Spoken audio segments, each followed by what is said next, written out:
Hey, it's Captain Matt, Boat Buyer's Secret Weapon, author of the book Boat Buyer's Secret Weapon, now available at Amazon, all the major bookstores. You can order it online in paperback. We've got all the resources, and let's do a market update. It's been July was the last one. I've been waiting for the election because the election's now over. We know the results. Put your comments down below what your thoughts are. This isn't a political show, but would love to see what your thoughts are of what this is going to mean for the next 6 to 12 months. But let's dive into the numbers of what's actually going on. I'll give you some of my projections, some of my thoughts of what's going to happen. So let's jump right in. What's going on with the inventory? I think that's the big driver of what's going to happen over the next 6 months. The economy is definitely going to make an impact. What happens with the buyer sentiment, I think that's going to continue to improve, and hopefully there are some policies put in place that will help drive that. But let's take a look at aged inventories, what it's called in the business. Boats that are a model year old or older. So 2025s have been built and shipped since about August. Now that amount of units has dropped significantly because dealers are saying, whoa, we've already got too much. And if we look, this is 2023s. I ran this just a couple of days ago, right before the election, because I wanted to get this out pretty quickly after. 10,464 2023s on the market. These boats are going to have huge discounts. These are boats that dealers are losing sleep over at night. Great opportunities for you. I didn't even really see a big trend of what it is. I mean, bass boats, pontoons, wake boats for sure, bow riders, deck boats, center console. There's a little bit of everything in there. And hey, that's a great opportunity, so I would look there. 2024s, 34,500 boats. Now, this is all states in the U.S. So the 10,023s, three and a half times more 24s. Again, a pretty consistent mix throughout. Go look in your area, because one thing I did notice is region by region, they're varying. Obviously, some of that is just due to the nature of the style of boating. And then 2025s, there's already 25,700 2025s listed on Boat Trader. So if we look at the numbers, kind of just look at them together, we've got 10,423s, 34,524s, 25,725s. Brand new boats, never been sold. So if we take a look segment by segment, what do we find? Well, 23s, we got 3,100 23s, 7,500 24s, and 5,700 25s. So about the same mix. We look at the same with wakeboards. We look at the same with center consoles. We look at the same with aluminum fishing boats. But let's just take a look at overall, okay? You can dive into your numbers in your area. What I think is interesting are the percentages. So what I did is I pulled how many boats are listed out on Boat Trader. Now, we know that number is probably low. There's some boats that are for sale that aren't listed on Boat Trader, although it's a majority. We've got over 70,000 boats listed. And if we look at the percentages by category, we can see that, hey, the 23s, it's the pontoons and the wake boats that have the most out there. Wake boats by the biggest margin. The 24s, we see, hey, aluminum fishing boats have a lot of 24s. Everything else is kind of about in line. And then we see 25s. 25s, we've got center consoles are the most there. But what I wanted to look at is what percentage of these boats based on the total number of that category that was sold last year. So I pulled the numbers that were sold in 23 so we could compare, hey, we had 53,400 boats sold in 23. And we've got 3,000 of those are 23s, 7,000 that are available are 24s. So we've got 16,000 boats already produced, sitting in inventory of the 53,000 new boats that need to be sold. So we have a pretty good situation, 34%.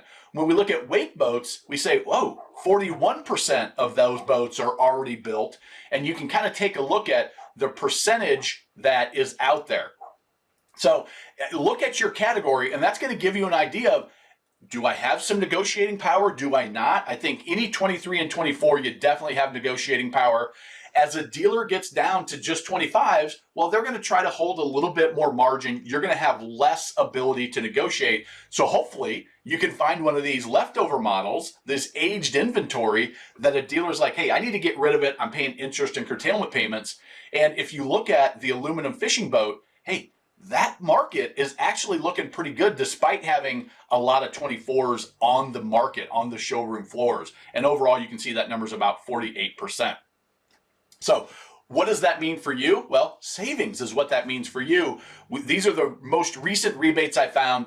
What I found was this time of year, most manufacturers are marketing their new models, the 25s, to the general marketplace.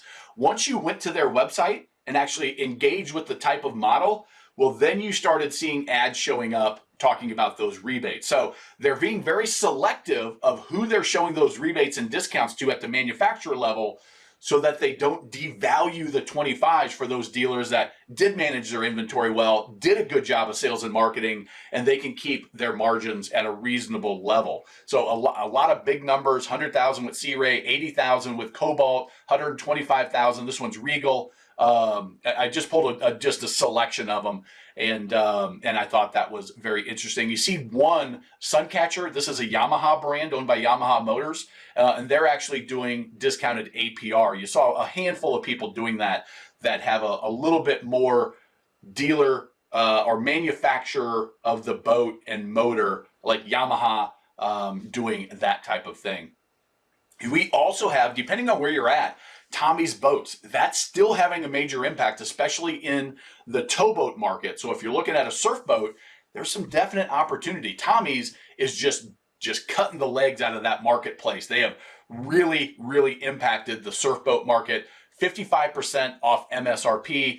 They are just liquidating their inventory. I don't know what's going to happen with them, if they're in bankruptcy yet or not.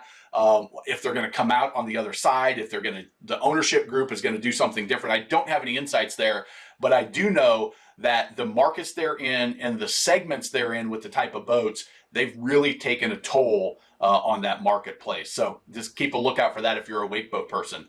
So what about used? Well, the used inventory is interesting. If we look at the same concept that we just did, November 3rd, 24, 2,156.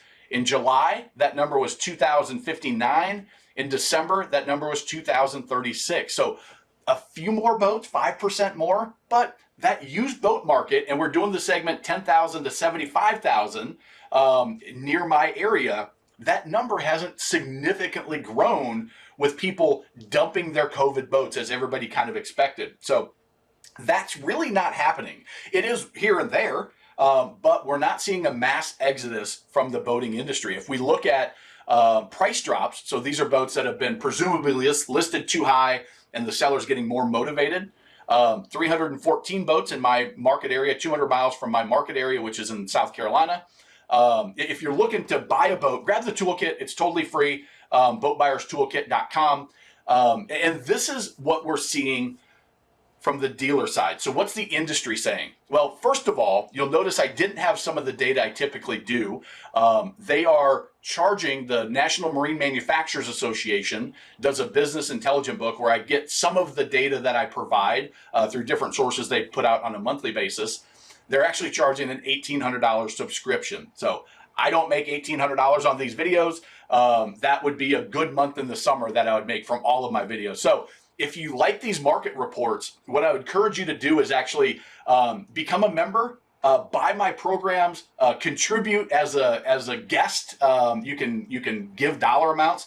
If there's enough people that want these to continue and want this information to continue to be at the highest level it can, make a donation, and I will look at subscribing to that and using that data as well and passing some of that along.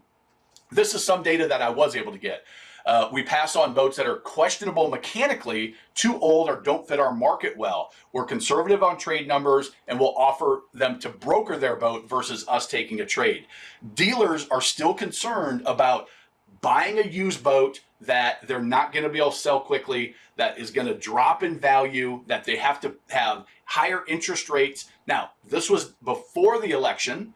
Maybe that sentiment's going to change a little bit, but through the winter, expect trade values to not be maybe as high as you would hope. Okay, that's just the reality of the situation for most dealers. Asked about obstacles, 40% of dealers said it's consumer mindset. Again, before the election, I think this election will change mindsets. Interest rate and financing, 25% of them attribute it to that. And current boat valuations at 13%. Hey, we can't give enough for trades because the market's just not bearing it. That market's coming down a little bit. If we look at some other things, consumers seem to be taking a wait and see attitude. Nothing seems to be working. Again, I think that election had a lot of people just sitting on the sidelines. And I don't know for you, let me know in the comments if that's what you're thinking is now that the election's over, we know the results. How does that impact your spending habits? How does that impact your boat buying journey?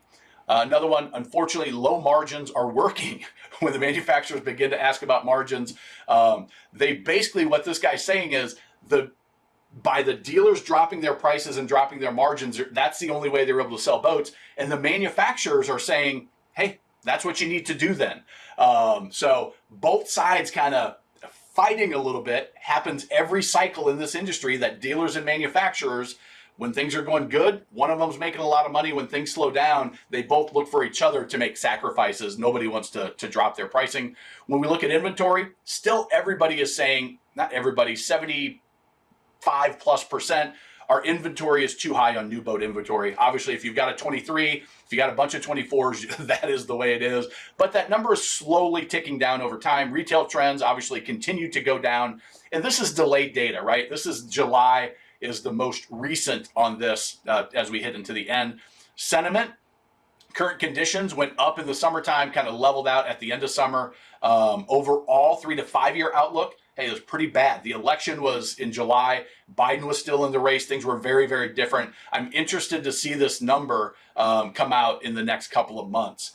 Sales obstacles. What are the dealers saying? Consumer mindset being the biggest, upside down on current valuations. Hey, boat values have dropped. And so what's happening is some people are just holding on to their boat, and instead of them trading every 3 to 5 years, they're saying we're just going to run our boat for another couple of years, right? We don't want to, we can't afford the new boat prices, so we're just going to hold tight with what we have. Very common. When you look at what's going on the consumer side, we looked at inventory, but what's the demand look like? You can see since the pandemic boom, this is just boats for sales on Google Trends. Pandemic, it was way up. We know that. It slowly dropped down, and that trend line is fairly steep. What are we going to see? What are we going to see at the start of the season? I think we'll see at least the same level as 24. Maybe, depending on what actually happens in consumers' pocketbooks, I think that consumer confidence is going to rise. And I think as long as there's no big major weather events, that we're going to see that tick up a little bit. We're definitely going to see it tick up in Florida. In some of those areas got hit by hurricanes. There were a lot of boats lost. I talked to a customer, took advantage of my one-on-one support for buyers, helped him out. He was going another direction from the boat. He sent me a picture of it flipped over in Hurricane Helene. And, I think we're going to see those buyers buoy the market in some areas of Florida and along the coast. Yeah, this is that one-on-one support I was talking about. You can get that on my channel. We've got the Boat Buyers Academy. We got the Magic Money Saving Method, some stuff out there. One, help support the channel and what we're doing here, all the free information we pass along. And two, it's really good. I've never had somebody do the one-on-one support and be like, I wish I wouldn't have done this. They're all very, very happy, and they get insights that they didn't even know they needed. Even experienced boaters. This was the last guy I did down with the hurricane boat. This was his 5th boat, but he still had some insights on the industry and some ways to approach his situation. So what are my projections? Well, this winter, still going to be a great time to buy a boat, especially if you're comfortable going with the 23 or 24 on a new boat. You're going to get warranty. You're going to get a brand new boat. Maybe there'll be a few little things because it sat around in the showroom for a couple of years, but it's going to have full warranty. It's going to have good resale. It's going to be a great value for you. Used boat prices are going to continue to come down some, but again, we're not seeing that mass exodus from the industry. It's just, it hasn't shown up in the listings yet. Part of it is because I think people are like, hey, I would rather just keep this boat than take that big of a loss on it. Will it catch up eventually? I don't know. We'll see.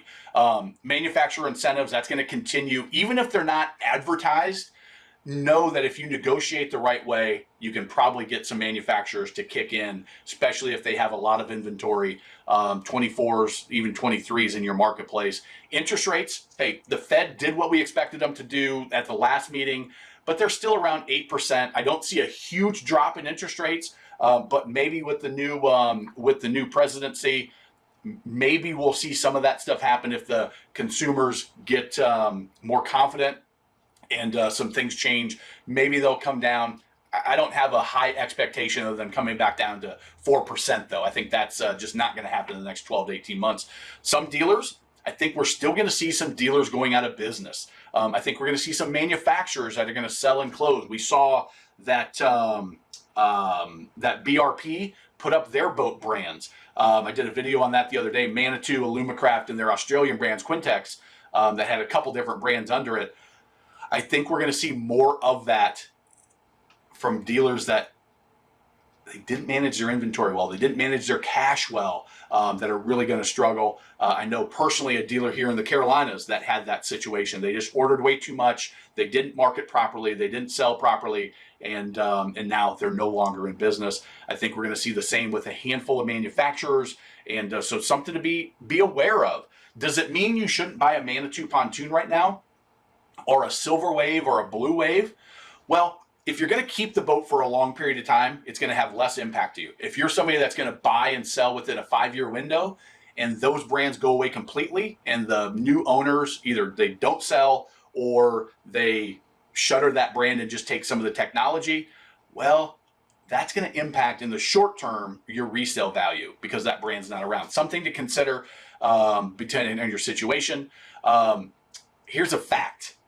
Dealers and private sellers will accept some aggressive offers in the coming months on certain boats, and some of them will even sell out of territory. So if you're of the mindset of I'm not going to need that warranty and dealer support, I would rather save an extra $5 grand, 10 grand. If it's worth it to buy out of territory, just know the local dealers probably not going to be super excited about it and just bend over backwards to help you out. But there's some savings that are going to be had, and some people that are in certain situations, some dealers that are in tough situations, need to get rid of a piece of inventory, make an aggressive offer, and you never know what could happen. So I've also, down below, I've got some listings of boats that I think might fit that category. Some center consoles, some surf boats, even some high-end Tritoons from the numbers I showed earlier. Those are the 23s that were kind of stuck out at me, but there wasn't a major trend. So if you found this video helpful, give it a thumbs up. Think about contributing. Click the button down below if you want to continue this type of good data coming out, and even better by subscribing to that $800 resource. Get that toolkit. It's totally free, boatbuyerstoolkit.com. And oh, by the way, this shirt, Life is Better on a Boat, we're selling these now, a design I had created. If you want them, check below or check our apparel store on boatersecretweapon.com. And remember, life truly is better on a boat. Take care, everybody.